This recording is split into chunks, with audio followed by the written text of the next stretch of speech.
नमस्कार दोस्तों।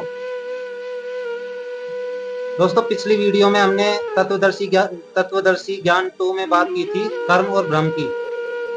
किस तरह से हम अपने निज घर का रास्ता भूलकर त्रिलोकी पिंजरे में भटक रहे हैं।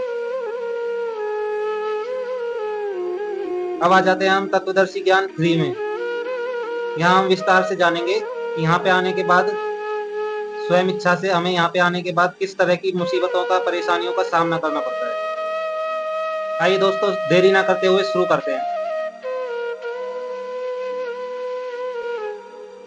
दोस्तों, इस काल भ्रा के लोक में शांति व सुख का नामो निशान तक नहीं है, जिसे हम ढूंढते रहते हैं। त्रिगुणी माया से उत्पन्न होने वाले काम क्रोध लोभ मोह अहंकार राग द्वेष हर्ष शोक लाभ हानि मान बढ़ाई रूपी अवगुण हर जीव को परेशान किए हुए हैं। यहाँ एक जीव दूसरे जीव को मारकर खा जाता है, शोषण करता है, इज्जत लूटता है, धन लूटता है, शांति छीन लेता है। यहाँ पर चारों तरफ आग लगी हुई है। यदि आप शांति से रहना भी चाहोगे तो दूसरे आपको रहने नहीं देंगे। आपके ना चाहते हुए भी चोर चोरी करके ले जाता है, डाकू डाका डाल ले जाता है, दुर्घटना घट जाती है, किसान की फसल खराब हो जाती है, व्यापारी का व्यापार ठप हो जाता है, राजा का राज्य छीन लिया जाता है, स्वस्थ शरीर में बीमारी लग जाती है। अर्थात यहाँ पर कोई भी वस्तु सुरक्षित नहीं है। राजाओं के राज, इज्जतदारों की इज्जत, धनवानों का धन, ताकतवर की ताकत, यहाँ तक कि हम सभी के शरीर भी आसानी से छीन लिए जाते हैं।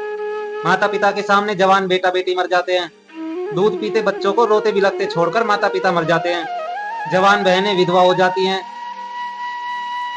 और बाहर से दुखों को भोगने को मजबूर होते हैं। अब आप लोग विचार करो कि यह स्थान रहने के लायक है, लेकिन हम मजबूरी में यहाँ पे रहते हैं दोस्तों, या रह रहे हैं, क्योंकि इस काल के पिंजरे से बाहर निकलने का कोई रास्ता नजर नहीं आता हमें।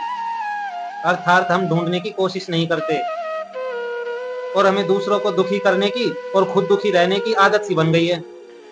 यदि हम जीवों को इस धरती पे होने वाले दुखों से बचाव करना है तो यहाँ के प्रभु काल से परम शक्ति युक्त परमेश्वर परम अक्षर ब्रा की शरण लेनी पड़ेगी, जिस परमेश्वर का खौफ काल प्रभु को भी है, जिसके डर से यहाँ उपरोक्त कष्ट मार्ग से ग्रहण करता है। जो इस ज्ञान को सुनेगा उसे अवश्य ही ज्ञान मिलेगा कि हम अपने निज घर को भूल गए हैं। परम शांति व सुख यहाँ ना होकर हमारी जीवात्मा के निज घर सतलोक में है, जहाँ पर ना जन्म है, ना मृत्यु है, ना बुढ़ापा, ना दुख, ना कोई लड़ाई झगड़ा है, ना कोई बीमारी है, ना पैसों का कोई लेन देन है, ना मनोरंजन के लिए कोई साधन खरीदना होता है।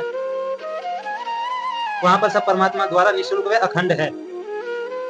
सतलोक में केवल एक रस परम शांति व सुख है। जब तक हम सतलोक में नहीं जाएंगे तब तक हम परम शांति व सुख व अमृतत्व को प्राप्त नहीं कर सकते। सतलोक में जाना तभी संभव है जब हम पूर्ण संत से उपदेश लेकर पूर्ण परमात्मा सर्व पवित्र धर्म ग्रंथों यथार्थ भक्ति मार्ग बताना चाहते हैं, जो कि वर्तमान के सर्व संत महंत वे आचार्य गुरु साहिबान शास्त्रों में छुपे गुण को समझ नहीं पाए।